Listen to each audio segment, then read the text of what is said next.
我从来没碰过钱，我对钱没有兴趣。你有没有发现一个很奇怪的现象？有些人明明净资产已经100万了，但还是每天为工作焦虑；而有些人同样是100万，却已经开始办退休了。这两种人看起来一样，但其实根本不是一个事件。问题不在于他们赚了多少，而在于这100万到底在哪里。今天这期视频，我们用5张表来讲清楚，为什么100万美元的投资资产才是人生真正的分水岭。大家好，我是王博士，欢迎回来。作为投资人和创业者，我每周都深度研读美联储等官方报告，把复杂的数据拆解成清晰可理解的财富判断。如果你想用 Fed 数据看清美国的财富真相，欢迎订阅这个频道，每周获取最新的数据解读。很多人对财富的理解是线性的，10万、30万、50万、100万，只是越来越多。但现实是，财富在某些节点是跳跃式变化的。我们用一个很简单的假设，年化收益7%，10万美元一年7000美金，30万美元一年2.1万美金，50万美元一年3.5万美金，这些都很好，但不会改变你的人生状态。但当你来到100万美元的投资资产，一年大约是7万美元，这个数字非常关键。因为美国平均家庭一年的支出大概就是6万到7万美元，也就是说，你的投资第一次有可能覆盖你的生活。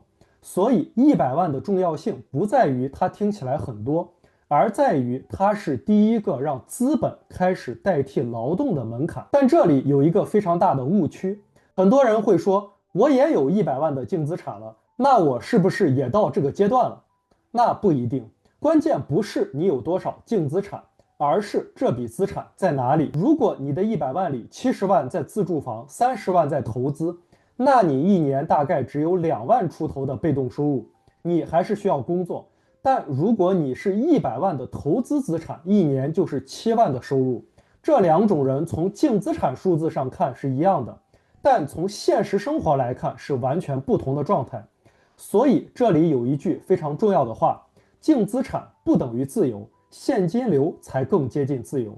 很多人一辈子都卡在这里，账面上看起来已经有钱了，但生活方式没有任何改变，因为他们的资产没有在为他们产生现金流，他拥有的是财富而不是能力。当你跨过这个门槛之后，其实发生的最本质的变化是你的身份。在100万以下，你更像是一个储蓄者，你关注的是多赚一点，多存一点，慢慢积累。但当你拥有100万投资资产之后，你开始变成了一个资本拥有者。这时候你的思维会发生变化，你不再只是想着怎么赚更多，而是开始思考怎么配置资产，怎么降低风险，怎么优化现金流。也就是说，你从用时间换钱变成让钱帮你赚钱。对了，如果你觉得这些财务数据和案例分析对你有帮助，欢迎订阅这个频道，后续会持续分享类似的内容。很多人以为财务自由就是不工作，但其实更真实的变化是，你可以选择工作。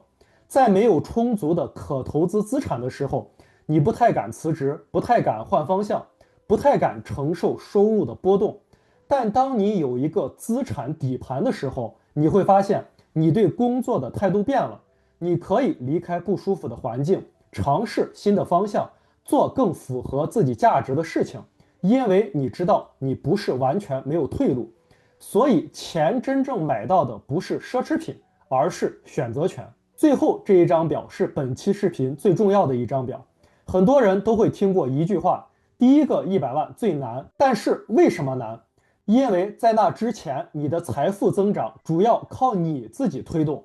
但当你到了100万，我们用8%的回报率做假设，一年增长的是8万美元。这个数字意味着什么呢？